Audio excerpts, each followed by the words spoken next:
Jesus, I surrender all to Him. I freely give. I will ever love and trust Him, in His presence daily live.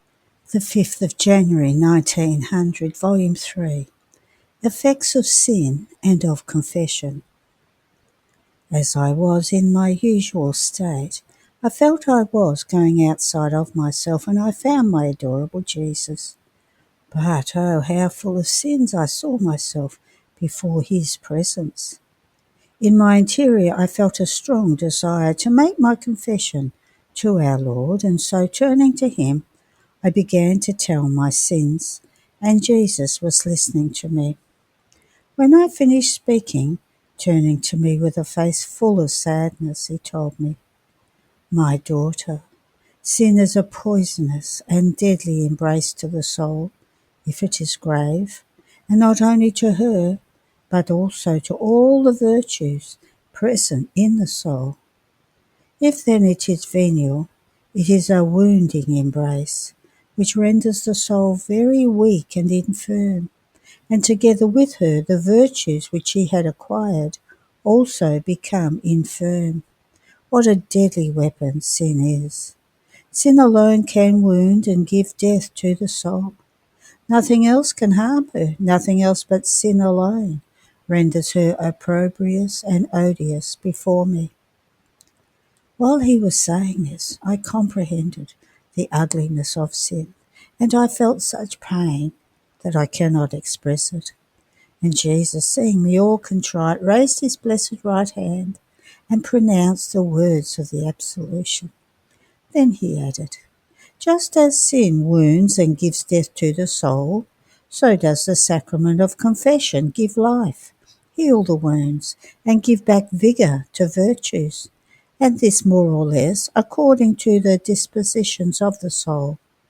So does the virtue of the sacrament operate." It seemed to me that my soul had received new life. I no longer felt the bother of before, after Jesus gave me the absolution. May the Lord be always thanked and glorified. End of the reading. The 5th of January 1901, Volume 4. The humanity of Jesus was made on purpose to obey and to destroy disobedience. Louisa refreshes Jesus. As I was outside of myself, I saw the confessor placing the intention of the crucifixion. I was afraid to submit myself, but Jesus told me, "What can I do? I cannot help obeying, because my humanity was made on purpose to obey and to destroy disobedience. This virtue is so grafted within me that it can be said that obedience is nature in me, and the distinction dearest and most glorious to me. So much so that if my humanity did not have this of its own, I would abhor it, and I would never have united myself to it. You then want to disobey. You can do it, but you will do it to yourself. I won't." All confused in seeing a God so obedient, I said, "I too want to obey," and I submitted myself. And Jesus shared with me the pains of the cross. After this He transported me outside of myself, and blessed Jesus gave me a kiss. As He was doing this, a bitter breath came out, and He was in the act of wanting to pour His bitternesses, but He did not do it, because He wanted to be told by me to do it. Immediately I said, "Do you want some reparation? Let us do it together. In this way my reparations, united to yours, will have the effects of yours. For if I do them on my own, I believe they will disgust you more." So I took His hand, dripping with blood, and kissing it, I recited the Laudate Dominum, the Praise the Lord, with the Gloria Patri, the Glory be. Jesus one part, I the other, to repair for the many evil works that are committed, placing the intention of praising him as many times for as many offences as he receives because of evil works. How moving it was to see Jesus praying. Then I continued to do the same to the other hand, placing the intention of praising him as many times for as many offences as he receives because of sins of causes. Then his feet, with the intention of praising him as many times for as many evil steps and as many wrong paths which are covered, even under the appearance of piety and sanctity. Lastly, his heart, with the intention of praising him for as many times as the human heart does not palpitate, does not love, and does not desire God. My beloved Jesus seemed all refreshed by these reparations done together with him, but he was not yet content. It seemed he wanted to pour. So I said to him, Lord, if you want to pour, I pray you to do it.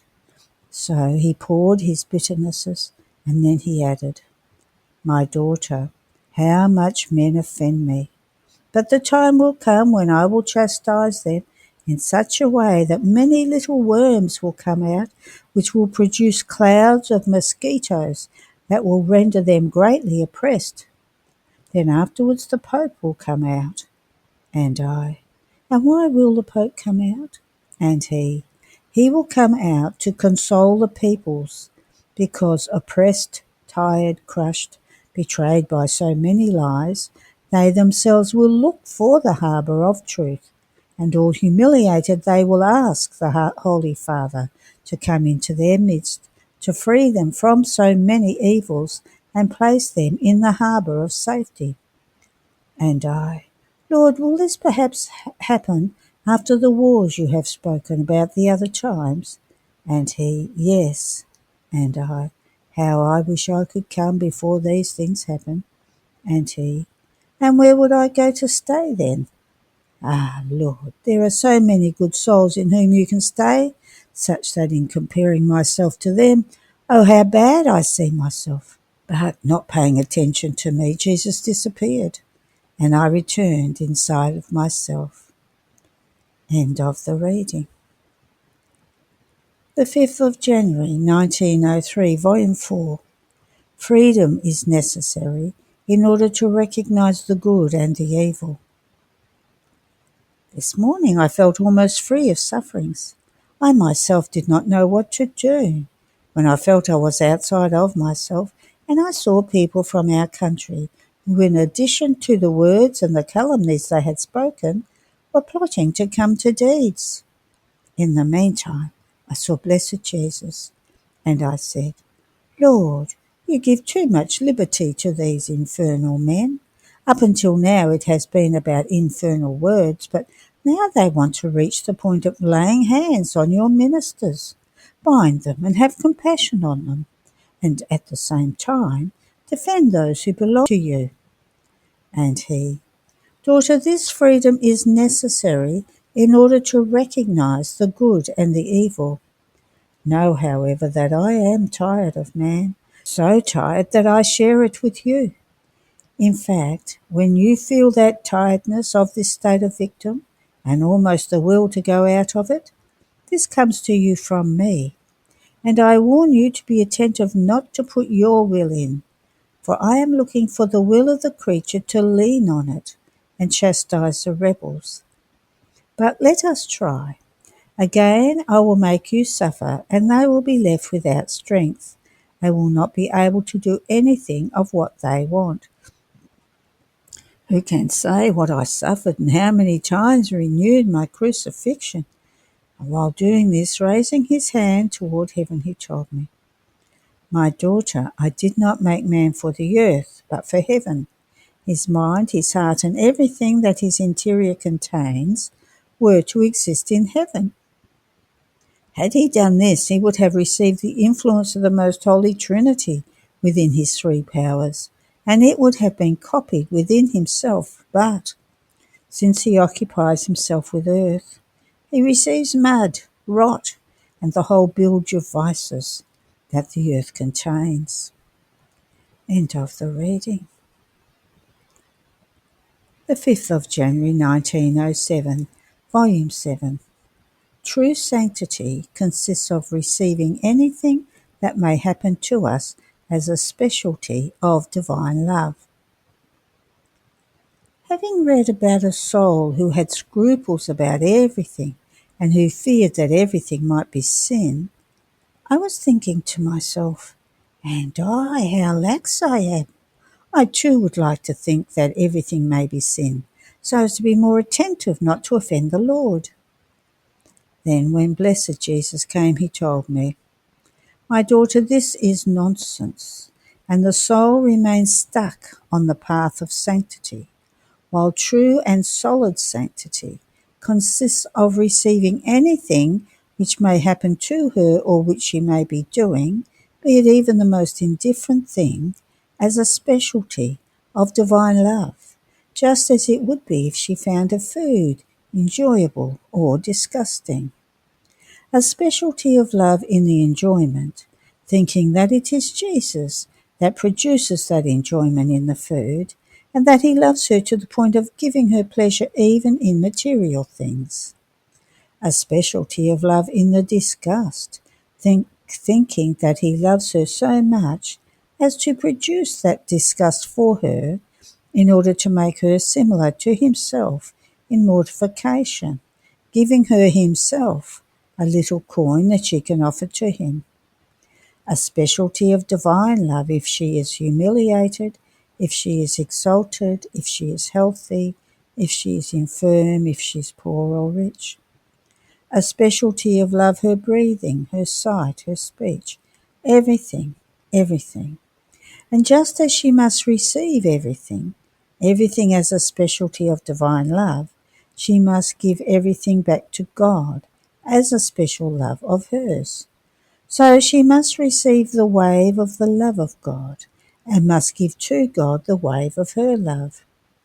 Oh, what a sanctifying bath is this wave of love. It purifies her, it sanctifies her, it makes her advance without her realizing it. It is a life more of heaven than of earth. This is what I want from you. Sin and the thought of sin must not exist in you. End of the reading. The 5th of January 1912, Volume 10. Jesus renders himself the debtor of the soul. Effects of continuous prayer. Having read in my writings that when blessed Jesus deprives us of himself, he becomes our debtor, I was thinking to myself, if Jesus counts all the privations and the huffs and peaks I must take, especially in these times, who knows how many debts he has made with me? But I fear that if my state is not his will, instead of making him the debtor, I may render myself his debtor. And Jesus, moving in my interior, told me, I am really looking at what you do, whether you shift, whether you change your way. As long as you do not shift, be sure that I keep signing new debts. Your waiting, your tolerance and perseverance provide me with the bill on which I put my signatures. But if you did not do so, first, I would not know where to put my signatures. Second, you would have no document in hand to be able to collect these debts. And if you wanted to be paid, I would answer you frankly, I do not know you. Where are the documents that I am your debtor? You would remain confused. It is true that I make myself the debtor when I deprive one of my presence, of sensible grace, but this when my wisdom disposes so, and they do not give me the occasion to deprive them of me. But when they do give me the occasion, or when they are not faithful, or do not wait for me after I deprive them of myself, then instead of I becoming their debtor, they are the ones who make themselves the debtors. If I make a debt, I have something from which to pay, and I remain always what I am, But if you do it, how will you pay me? Therefore be attentive at your place, in your state of victim, in whatever way I keep you, if you want to make me your debtor. I said to him, Who knows, O Jesus, how Father is doing, since he was not feeling well? Today I have not remembered him continuously before you, as I did the day before yesterday. And Jesus, he keeps feeling more relieved, because when you pray me continuously, I feel the strength of the prayer, and it almost prevents me from making him feel more suffering. With time, as this continuous prayer ceases, this strength keeps dissolving, and I am left free to make him suffer more. End of the reading. The 5th of January 1921, Volume 12. The true life of the soul done in the divine will is nothing other than the formation of her life in the life of Jesus. Continuing in my usual state, I was praying, and while praying I intended to enter the divine will, and so making all that exists in the divine will my own, since nothing escapes it, past, present and future, and making myself crown of all, in the name of all I brought my homage, my love, my reparation, etc., before the divine majesty. Now my always lovable Jesus, moving in my interior, told me, My daughter, the true life of the soul done in my will is nothing other than the formation of her life in mine, giving my own shape to everything she does. I did nothing but make all the acts I did, both interior and external, fly within my will. I made each thought of my mind fly, and flying over every thought of creature which all existed in my will, my thought, flying over all, became almost crown of each human intelligence, and brought the homage, the adoration, the glory, the love, the reparation of each created thought to the majesty of the Father. The same with my gaze, my word, my motion, my step. Now, in order to live in my will, the soul must give the shape of my mind to her mind, the shape of my gaze, of my word, of my motion to hers. And by doing this, she loses her shape and acquires mine. She does nothing other than give continuous deaths to the human being and continuous life to the divine will. In this way, the soul will be able to complete the life of my will within herself. Otherwise, this prodigy, this shape fully modelled on mine, will never be accomplished completely.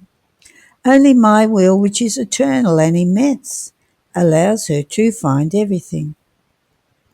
It reduces the past and the future to one single point, and in this one point she finds all the beating hearts, all the living minds, all of my works in act, and the soul, making my will her own, does everything, satisfies for all, loves for all, and does good to all and to each one, as if all were one.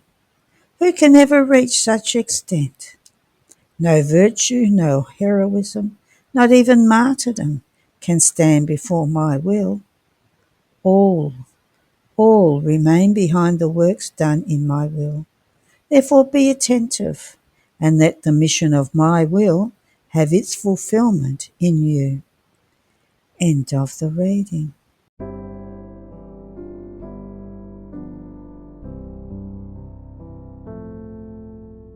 All to Jesus I surrender, all to Him I freely give.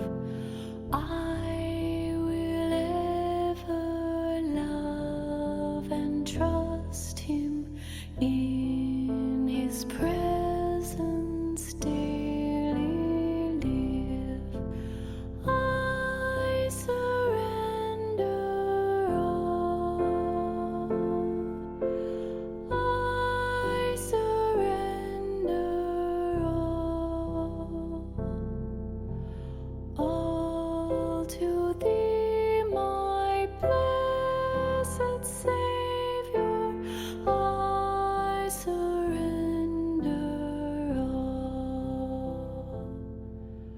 the 5th of January 1922, Volume 13. The Divine Being is led by an irresistible force to communicate itself to the creature. Jesus cannot bear seeing a soul who lives in his will afflicted because of him. I was feeling very embittered, and my Jesus, on coming, clasping all of me to himself, told me, "My daughter, your affliction weighs upon my heart more than if it were my own. I cannot bear that you be so embittered, and I want to see you happy at any cost. I want to see the smile that the beatitude of my will brings arise on your lips again. Tell me then, what do you want so that I may render you happy again? Is it possible that after so much time in which you have denied me nothing, I should not give you what you want and make you content?" And I, "My love, what I want is that you give me the grace to always, always do your will. This is enough for me. How much I fear that I may not do it. Isn't this the greatest misfortune, not doing your will even in the tiniest thing?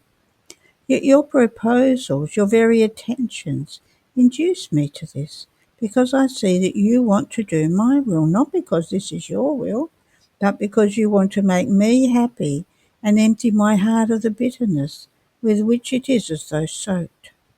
Ah, Jesus, Jesus, do not permit this. If you want to make me happy, your power does not lack other means to take me away from my affliction." And Jesus, my daughter, daughter of my will, no, do not fear. It will never be that our wills be even just injured. If a miracle is necessary, I will do it, but our wills will never separate. Therefore calm yourself on this regard and be cheered. Listen, my being is led by an irresistible force to communicate itself to the creature.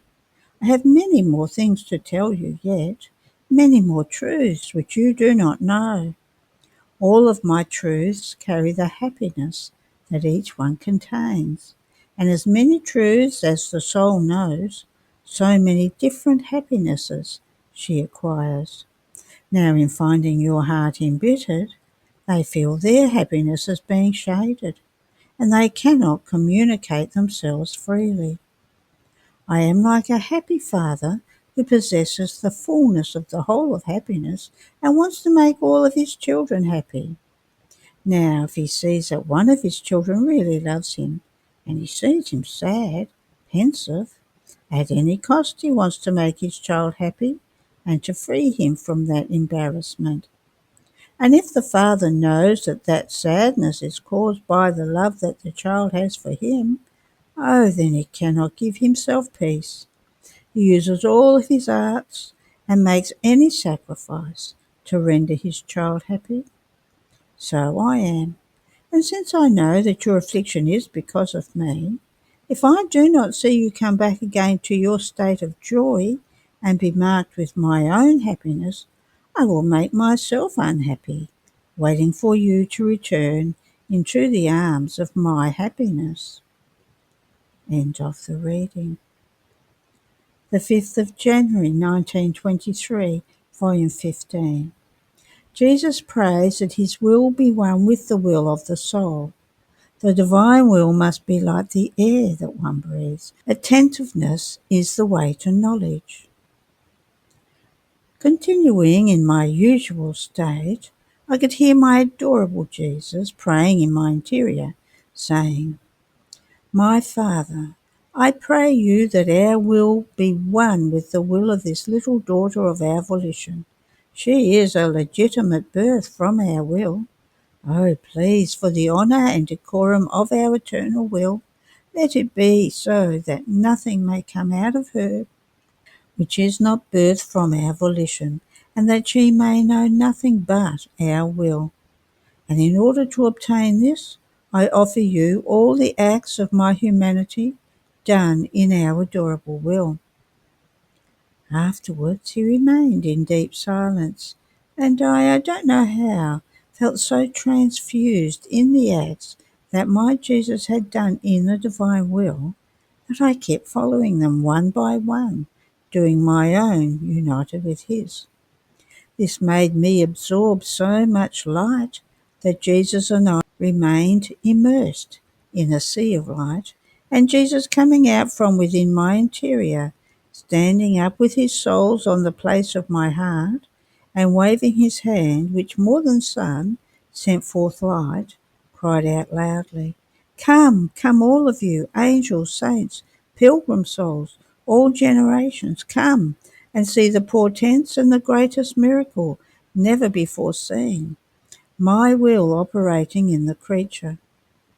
At the sonorous, melodious, and powerful voice of Jesus, which filled heaven and earth, the heavens opened, and all ran around Jesus and looked at me to see how the divine will was operating. All remained enraptured and thanked Jesus for such a great excess of his goodness. I remained confused and humiliated to the summit, and I said to him, "My love, what are you doing? It seems that you want to show me to everyone, to let everyone point at me. What repugnance I feel." And Jesus, my daughter, it is my will that I want everyone to know and to point at as new heaven and means of new regeneration, and you will remain as though buried in my will. My will must be like the air that one breathes, which, while it cannot be seen, can be felt. It cannot be seen, and it gives life. It penetrates everywhere, even into the most intimate fibres, to give life to each beat of the heart. Wherever it enters, into darkness, into the abysses, into the most secret receptacles, it constitutes itself life of everything. In the same way, my will be more than air within you, which coming out of you will constitute itself life of everything. Therefore be more attentive and follow the will of your Jesus, because attentiveness will make you know where you are and what you are doing. Knowledge will make you appreciate and esteem more the divine royal palace of my will. Suppose that someone finds himself in the royal palace of a king, and that he does not know that that residence belongs to the king. He will have no appreciation. He might even walk distractedly, talking, laughing, nor will he dispose himself to receive the gifts of the king. But if he knew that that is the royal palace of the king, he would look at things with attention and would appreciate them. He would walk on tiptoe, speak in a low voice, be all eyes to see whether the king comes out of some room, and will put himself as though in waiting to receive great gifts from the king. See, attentiveness is the way to knowledge, and knowledge changes a person as well as things, disposing him to receive great goods. So by knowing that you are in the royal palace of my will, you will always receive and will take so much as to be able to give to all your brothers. End of the reading. The 5th of January 1936, Volume 34. One who lives in the divine volition forms the little life of the divine will in the creature. As she becomes loved again and with doubled love by God. My little and poor will feels the extreme need of the divine volition. Without it, I feel myself fasting, without strength, without heat, and without life. Rather, I feel death at every instant, because there is lacking to me the one who can substitute to nourish his life in me. Therefore I keep repeating, I am hungry. Come, O divine will, to give me your life in order to satiate me. Otherwise I die. But while I was delirious because I wanted to feel in myself the fullness of the divine will, my sweet Jesus, repeating for me his brief little visit, all goodness told me, my blessed daughter, your deliriums, your hunger that feels the extreme need that you want to feel the life of my will in every instant are wounds to my heart. They are rents of love that, ravishing me, make me run, fly, in order to come to make the life of my will grow in you.